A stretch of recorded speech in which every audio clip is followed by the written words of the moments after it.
오늘은 요한복음 6장 16절에서 21절까지 말씀 가지고 요한복음 강의 36번째 시간으로 기적이 아닌 예수님께 집중하다, 기적이 아닌 예수님께 집중하다라는 말씀 제목으로 함께 은혜를 나누도록 하겠습니다.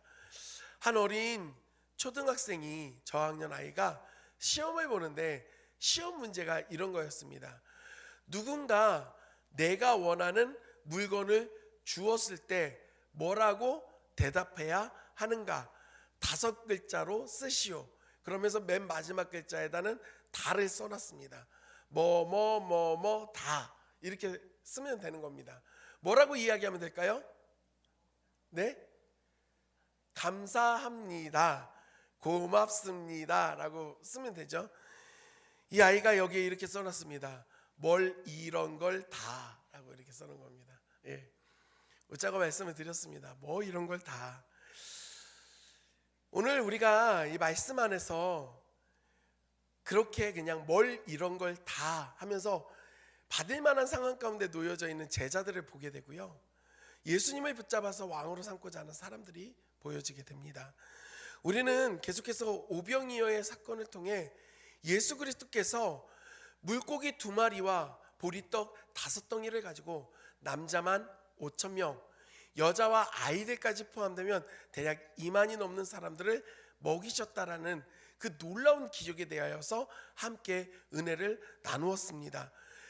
예수 그리스도를 통하여서 떡과 물고기를 받았던 사람들이 그것을 먹고 배부른 상황 가운데 놓여지니 이제 그 눈이 예수님께로 향합니다.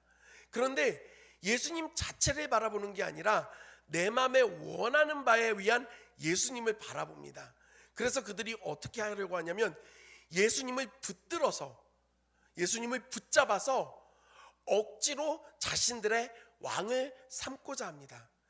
이들이 예수님을 붙잡아 왕을 삼고자 했던 목적은 그렇게 하면 예수님이 끊임없이 떡과 물고기를 우리에게 풍성하게 주셔서 우리로 배부르게 해주시지 않을까, 이러한 기대감이 있었기에 예수님을 억지로 왕으로 삼으려 했던 것입니다. 그런 사람들을 바라보며 예수님이 그들의 마음을 아시고 급히 산으로 올라가십니다. 그들을 피해 산으로 올라가셨다라는 것입니다. 그런데 그 이후의 말씀이 오늘 요한복음 6장 16절에서부터 21절까지 진행이 되어지는데 조금은 이해가 되지 않습니다. 예수님은 산으로 올라가셨고 날이 저물매 제자들이 바다 근처로 내려오게 됩니다. 그런데 이것을 좀 더 자세히 살펴보면 오늘 요한복음뿐만이 아니라 마태복음 14장과 마가복음 6장에도 오늘 말씀에 등장하는 이 사건이 동일하게 기록이 되어져 있습니다. 그런데 마태복음과 마가복음에서는 시작이 되어질 때 토시 하나 틀리지 않고 똑같이 이렇게 말씀이 시작됩니다. 예수께서 즉시 제자들을 재촉하사, 예수께서 즉시 제자들을 재촉해서 무엇라 명령하시냐면 배를 타고 건너편으로 건너가라고 명령을 하십니다. 즉시라는 단어와 재촉하다라는 단어를 함께 쓰는 것을 보면 예수님이 매우 급박하게 명령을 내리시고 강한 어조로 말씀하시는 겁니다. 여기 있지 말고 거기로 넘어가라, 배를 타고.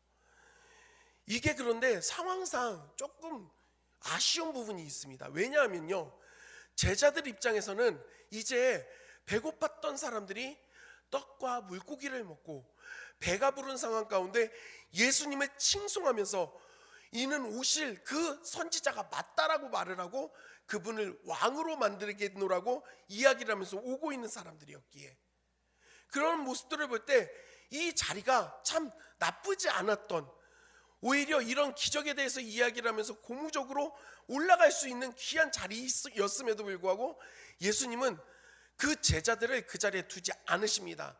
오히려 급박하게 급히 그곳을 떠나라고 명령을 하셨던 겁니다. 찬물을 확 끼얹으신 겁니다. 좋은 분위기 가운데 예수님이 찬물을 끼얹은 겁니다. 오늘 우리 말씀 본문을 함께 보도록 하겠습니다. 우리 16절과 17절 말씀입니다. 다 같이 읽겠습니다. 시작. 저물매 제자들이 바다에 내려가서 배를 타고 바다를 건너 가버나움으로 가는데 이미 어두웠고 예수는 아직 그들에게 오시지 아니하셨더니, 예수님 없이 제자들만 배를 타고 떠나게 명령을 하셨던 겁니다. 그러면 첫 번째 우리가 질문해 봐야 될 것은, 예수님은 왜 제자들로 하여금 그 자리를 떠나 배를 타고 다른 곳으로 가버나움으로 가게 하셨는가? 질문이 있어야 됩니다. 제자들 기분 좋아하는 꼴을 보기 싫어서 그러셨을까요? 그런 게 아니었습니다. 사랑하는 성도 여러분, 제자들은 예수님을 메시아로 믿고 있었습니다. 그러니 자신들의 생업을 다 포기하고 예수님을 쫓았던 것입니다. 그런데 이들이 바라보고 있는 예수님, 그리고 이들이 바람 가운데 있는 예수님은 메시아인데, 그 메시아가 세상을 통치하고 세상 가운데 권세를 잡는 왕이 된다라는 개념으로 생각을 하고 있었습니다. 무엇을 보면 알 수 있냐면, 제자들은 끊임없이 싸웁니다. 무엇을 놓고 싸웁니까? 예수님이 후에 왕이 되셨을 때 누가 예수님의 우편과 좌편에 앉을 것인가, 누가 높은 자리를 차지할 것인가를 놓고 이들이 끊임없이 싸웁니다. 이들의 그런 기준 안에서 예수님의 왕되심은 우리를 구원하시는 구원자가 아니라 세상의 실제적 왕으로 그들은 생각을 했던 것입니다. 심지어는 예수님이 내가 온 이 세상을 위하여, 너희를 위하여 십자가에 못 박혀 죽게 될 것이다 라고 말씀하셨을 때, 베드로는 예수님의 멱살을 붙잡고 흔들면서 예수님, 내가 절대로 그렇게 되게 놔두지 않겠습니다까지 이야기를 합니다. 자신들이 원하는 왕과 십자가에 달려 죽는 것은 거리가 너무 먼 이야기이기 때문에 인정할 수가 없었던 것입니다. 예수님이 왕이 되기를 원하는 제자들 입장에서 2만 명 가까이에 되는 사람들이 떡을 먹고 물고기를 먹고 예수님 왕으로 삼고 싶어하는 이런 분위기는 너무나도 반가웠던 분위기입니다. 그래서 마지못해 아이 뭐 이런 걸 다 굳이 왕으로까지 적당히 이야기하면서 그 분위기를 즐기고 싶고, 그리고 더 나아가서는 예수님이 이 사람들의 요청대로 왕이 되었으면 좋겠다라는 마음이 왜 없었겠습니까? 그들의 마음 가운데 그것이 가득하니 예수님이 그 마음 가운데 찬물을 끼얹어 버리십니다. 그게 아니라는 겁니다. 그래서 빨리 그곳을 떠나라고 말씀하신 것입니다.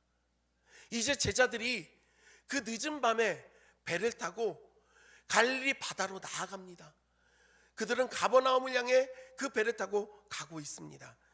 배를 타고 갈릴리 바다, 호수 이곳을 건너가는 것은 그렇게 어려운 일이 아니었습니다. 왜냐하면 12명의 제자들 중 기본적으로 확실하게 드러난 것만 5명이 어부였습니다. 베드로와 안드레, 야고보와 요한, 빌립이 이 갈릴리 호수에서 그물질을 하며 밥을 먹고 살았던 어부였기 때문에 이들이 배를 타고 가는 건 그렇게 어려운 일이 아니었습니다. 함께 그 저녁에 배를 타고 항상 다니던 느낌 그대로 노를 저어가며 배를 타고 가는 겁니다.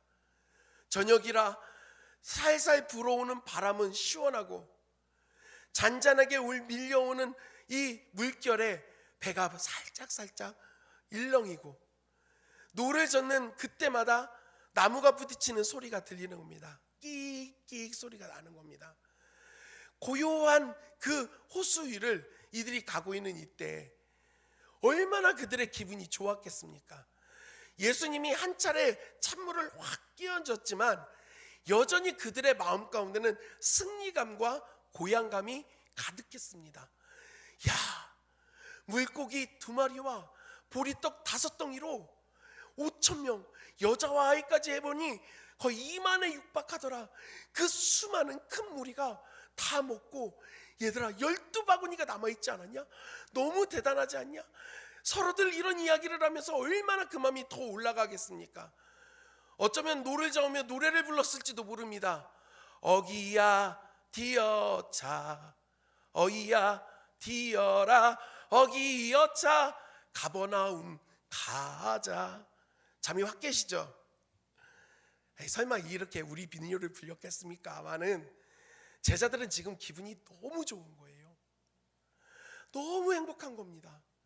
뭔가 된 것 같아요. 야, 이대로 가면 예수님 왕 되고 우리가 한 자리씩 차지하지 않겠냐? 야, 배는 또 왜 이렇게 잘 나가냐? 너무 좋다. 이렇게 행복해져 있었는데 문제가 찾아왔다는 겁니다. 우리 오늘 본문에 18절 말씀을 다 같이 읽겠습니다. 18절입니다. 시작. 요한복음 6장 18절에서는 큰 바람이 불어 파도가 일어났다라고 이렇게 단순하게 짧게 기록되어져 있습니다. 그런데 마태복음 14장 24절의 말씀에는 이걸 어떻게 표현하고 있냐면 같이 읽겠습니다. 시작. 배가 이미 육지에서 술이나 떠나서 바람이 거스름으로 물결로 말미암아 고난을 당하더라. 바람이 거슬렸다는 건 맞바람이 불기 시작한 거예요. 그러니까 배가 앞으로 가질 못하는 겁니다. 그런데 이제 바람이 세지니까 바람의 영향으로 물결이 더 크게 치기 시작하니까 배가 앞으로 가지 못하고 좌우로 막 흔들리기 시작한 겁니다. 이러지도 못하고 저러지도 못하고. 어부 출신이 5명이나 있는데도 불구하고 그 상황을 고난을 당했다라고 표현을 합니다. 그들의 입장에서는 자신들의 힘으로 어찌할 수 없는 어려움에 빠진 것입니다. 분명 조금 전까지만 해도 오병이어 사건을 회상하며 너무 기가 막혔다라고 기분 좋게 있었던 이들에게 갑작스럽게 큰 바람과 물결을 통해 고난이 찾아왔다라는 것입니다. 사랑하는 성도 여러분, 우리가 이 부분에서 먼저 생각할 부분이 있습니다. 그것이 무엇이냐면 우리는 신앙생활을 하고 예수 그리스도를 믿고 하나님의 자녀가 되어지면 언제나 우리에게는 좋은 일들만 계속해서 일어나길 원하는 마음이 있다는 겁니다. 하지만 그 우리의 인생이 그렇지 않다라는 것이죠. 하나님께서는 우리 가운데 좋은 너무나도 기쁜 일들을 허락해 주실 때도 있고 때로는 우리로 하여금 연단의 시간들을 통해 우리가 자라날 수 있도록 힘든 시간들을 허락하실 때도 있다라는 것입니다. 기억하셔야 될 것은 좋은 일들이 내 마음이 기쁜 일들이 온전히 완전한 일이 아니라 하나님께서 인도하시는 그 길이 완전한 길이라는 것을 우리는 기억해야 합니다. 어찌되었던 이제 제자들은 큰 어려움을 겪게 됐고 이제 이 어려움을 해결하기 위하여 다들 열심히 노력을 하고 있는 겁니다. 노를 잡고 있는 제자들은 최선을 다해 노를 젓는 겁니다. 어떻게 해서든지 앞으로 나아가기 위해서. 흔들리는 배가 너무나도 크게 출렁거리니 남아있는 제자들은 떨어지지 않으려고 이 배를 붙잡고 안간힘을 쓰고 있는 것입니다. 이런 절체절명의 위기에 빠져있는 제자들에게 새로운 사건이 일어나게 됩니다. 우리 말씀 같이 읽겠습니다. 19절 말씀 다 같이 읽겠습니다. 시작.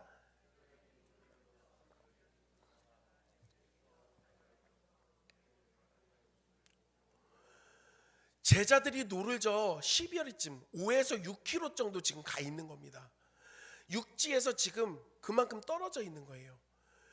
그때 노를 젓고 있는데 예수님이 물 위를 걸어서 제자들에게 찾아오십니다. 사랑하는 성도 여러분, 기대하십시오. 물 위를 걷는 방법을 전 이론상 알고 있습니다. 오늘 알려드릴게요. 우선 오른발을 내딛습니다. 오른발이 빠지기 직전에 빨리 왼발을 내딛습니다. 왼발이 물에 빠지기 직전에 오른발을 다시 내딛습니다. 이 일을 계속해서 반복하면 우리는 물에 빠지지 않고 물 위를 걸어갈 수 있습니다. 할렐루야. 예, 아멘이요?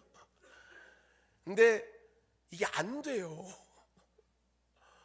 어떻게 가능하겠습니까? 물리적 법칙으로 불가능한 일이에요.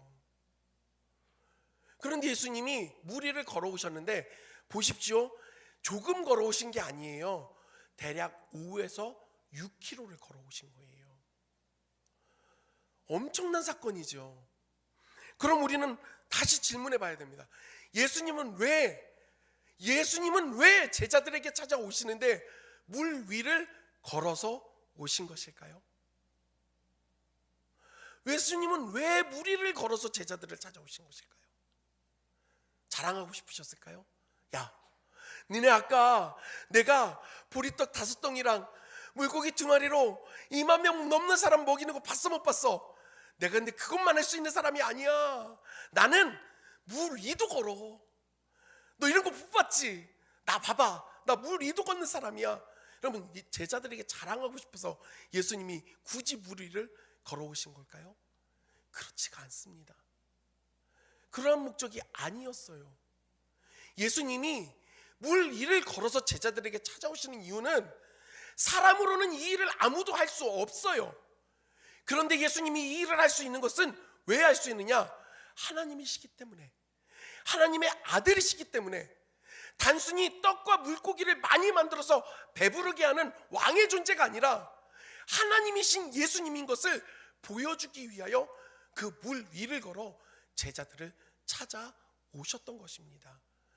자신의 능력을 드러내서 자랑하는 게 아니라 그 능력을 통해 예수님이 어떤 분이신지, 예수님이 하나님의 아들이시며 그 하나님이시라는 것을 보여주시기 위하여 예수님 지금 이렇게 물 위를 걸어 오셨던 겁니다. 그런데 그렇게 물 위를 걸어오시는 예수님을 보고 제자들의 반응을 보면 조금은 재미있습니다. 왜냐하면요, 오늘 그 말씀을 보면 우리 말씀 같이 보도록 하겠습니다. 19절 말씀 다 같이 읽겠습니다. 19절입니다. 시작. 제자들이 노를 저어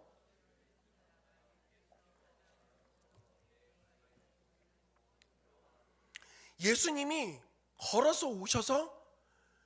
걸어오시는 모습을 보고 제자들이 두려워했다라고 말을 합니다. 근데요, 이게 다른 복음서의 말씀에서는 유령이라고 소리치고 있어요, 사람들이. 근데 제자들 입장에서 보면 그렇습니다. 밤늦게 해가 다 져서 어두운 물 위를 강한 바람이 불고 파도가 쳐서 간신히 이거를 배를 안 뒤집어지게 붙잡고 있고 떨어지지 않으려고 안간힘 쓰고 있는데 누군가 물 위를 걸어서 온다라고 하면 여러분들은 이야, 물 위도 걷는 사람이 있네 하시겠어요?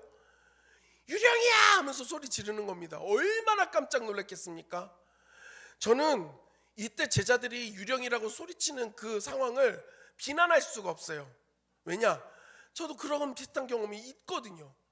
제가 굉장히 시골에 살았습니다. 지금도 저희 동네는 여전히 그곳입니다. 제가 학교를 다닐 때는 버스를 타려면 집에서 나와서 마을에서 20분에서 30분을 산길을 걸어와야 됐어요. 전 그게 너무 힘들었습니다. 근데 문제는 뭐냐면 고등학교 시절이 되니까 야간 자율학습을 하면 늦게 끝나는 거예요. 그러니까 거의 12시가 돼서 이 동네길을 걸어서 들어가야 되는데 이게 산길이에요. 포장은 돼 있어도 산길입니다. 자전거를 이제 타고 이 동네길을 들어갈 때면 얼마나 무서운지 모릅니다. 가로등도 잘 없어요. 그러니까 막 쭈뼛쭈뼛 서는 거예요. 그래서 빨리 페달을 밟으면서 일부러 막 찬양을 크게 부르는 겁니다. 불길 같은 성신여 간구하는 우리에게 막 말도 안 되는 음으로 노래를 불러요. 그날도 다른 날하고 전혀 다르지 않았습니다. 딱 자전거에 타서 빨리 집에 가야겠다 생각을 하고 페달을 밟으면서 찬양을 크게 부르고 있는데 갑자기 뒤에서 퍽 하는 소리가 나는 거예요. 제가 너무 깜짝 놀라서 뒤를 못 보겠는 거예요. 그래서 페달을 엄청 힘차게 비비면서 찬양을 막 불렀습니다. 마귀들과 싸울지라 죄악 빠스니 형제요. 막 영광 할렐루야. 주님과 담대히 나아가 원수를 밟아 이겨 막 이러면서 막 혼자 하는데 뒤에서 그럴수록 소리가 계속 따라오는 거예요. 아, 이거 어떡하지? 그래서 더 세게 페달을 밟으면서 그 동네길에 엄청 열심히 갔습니다. 대문이 보이는 거예요. 우리 집 대문이 보여서 이제 그 앞에 자전거를 딱 세우고 그제서야 한시름 놓으면서 도대체 누가 나를 이렇게 따라왔는가 딱 바라봤더니 자전거 뒷부분 나사에 검은 비닐봉투가 바람에 날아와서 걸렸다가 제가 너무 세게 자전거를 비비니까 이게 떨어지지 않고 저희 집까지 따라온 거예요. 근데 이게 바람에 흔들리면서 소리가 계속 제 뒤에서 나니까 저는 정말 얼마나 공포가 있었는지 모릅니다. 여러분들 왜 이렇게 한심하게 저를 보십니까? 누구라도 그 상황 됐으면 다 똑같았을 거예요. 그래서 저는 제자들을 비난할 수가 없습니다. 얼마나 놀랬겠어요. 얼마나 무서웠겠습니까? 난리가 났을 거예요.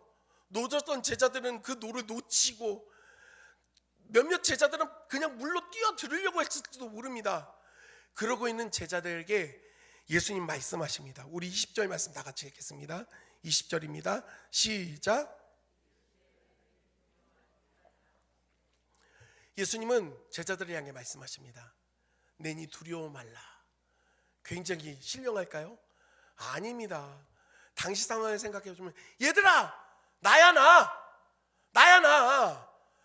나 예수야. 야 얘들아 정신 차려. 야 너 물에 뛰어들지 말고 나라고. 정신줄 잡아야지. 정신 차려 나라고. 무서워하지 마. 무서워할 필요 없어. 예수님 그렇게 말씀하신 거예요. 그제서야 제자들이 정신 차립니다. 그래서 예수님을 배 위로 영접합니다. 그러자 어떤 일이 일어나는가? 우리 21절 마지막 절을 함께 읽도록 하겠습니다. 21절입니다. 시작.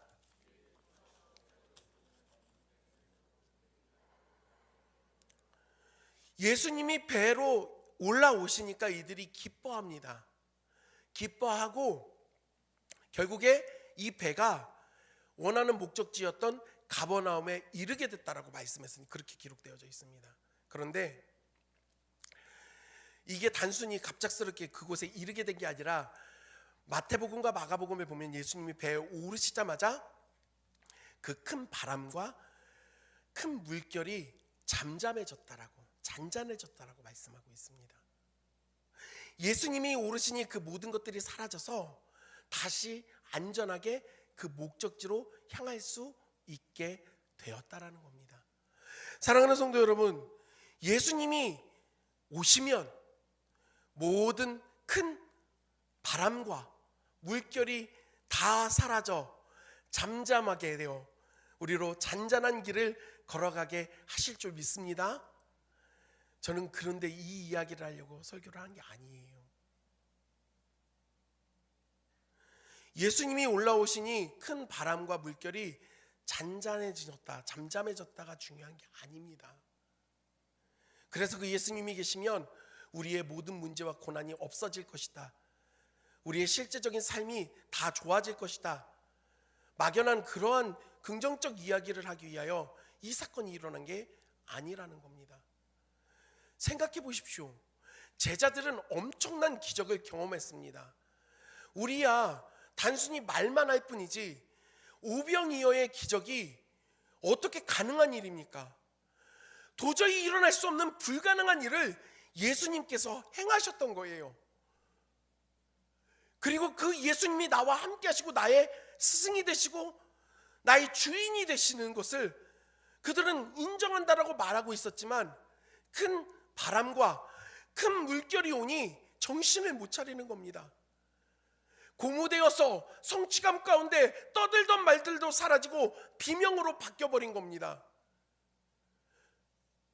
단순히 먹고 배부른 오병이어, 단순히 예수님이 세상의 왕이 되었으면 좋겠다라고 하는 실제적 내 삶을 바꿔주는 주님이 필요하다라고 여기는 그 신앙은 고난 앞에 무너질 수밖에 없다라는 것입니다.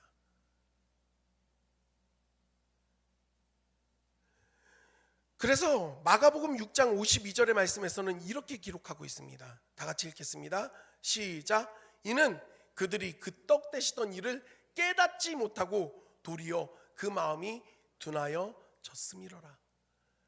기적을 경험했지만 이 기적이 가진 참 의미를 깨닫지 못했습니다. 누가 이 일을 행하셨는가?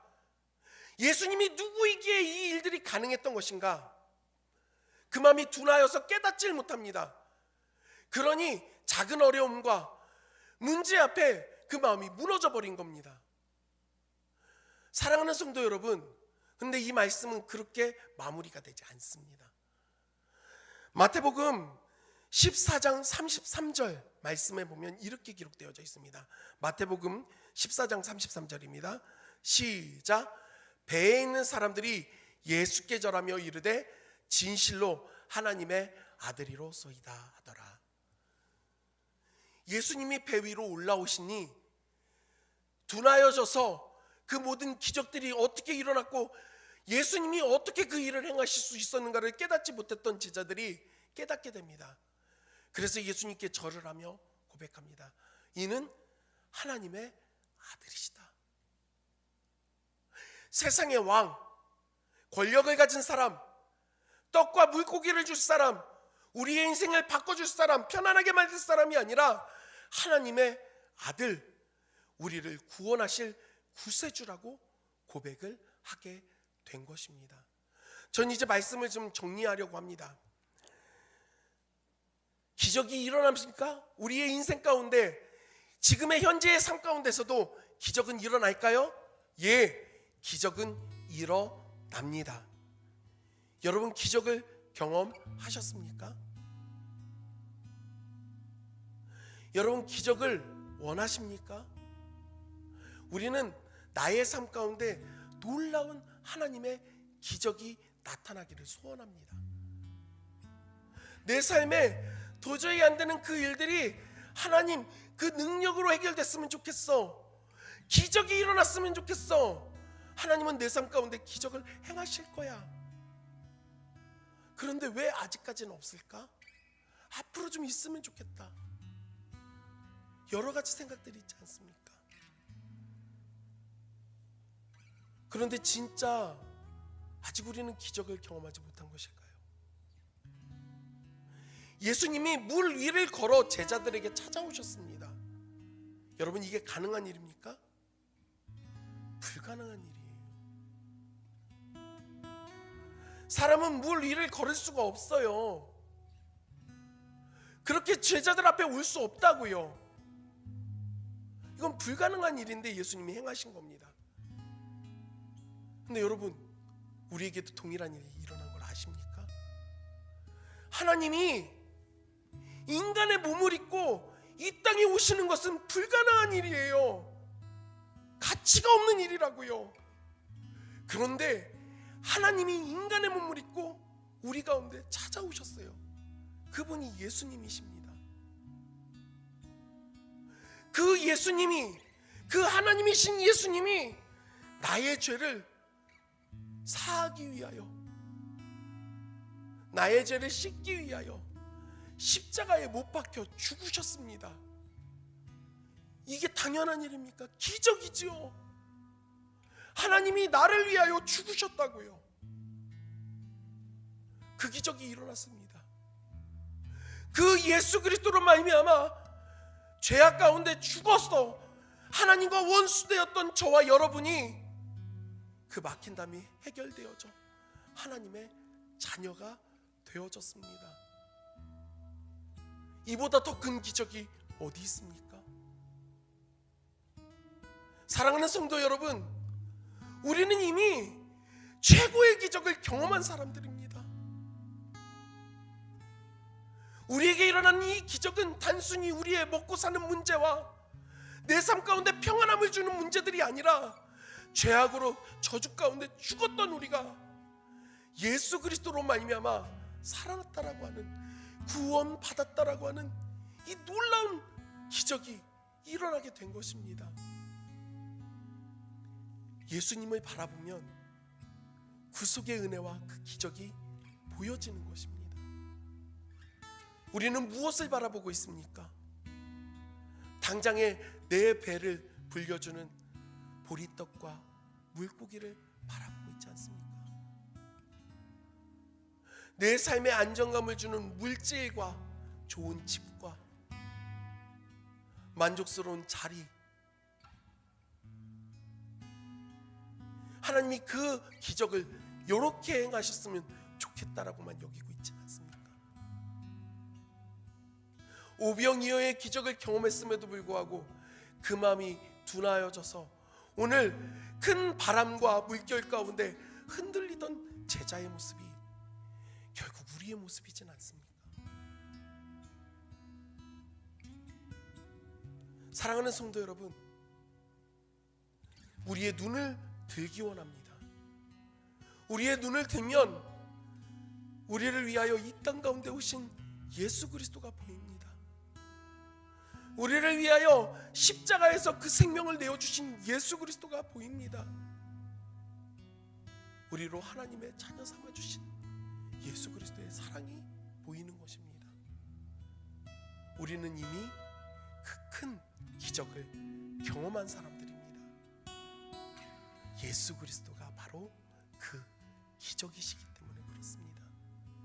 이것을 매일의 삶 가운데 항상 기억하고 예수님을 바라볼 수 있는 그 기적을 날마다 기쁨으로 붙잡을 수 있는 저와 여러분들이 되기를 주님의 이름으로 간절히 소원합니다.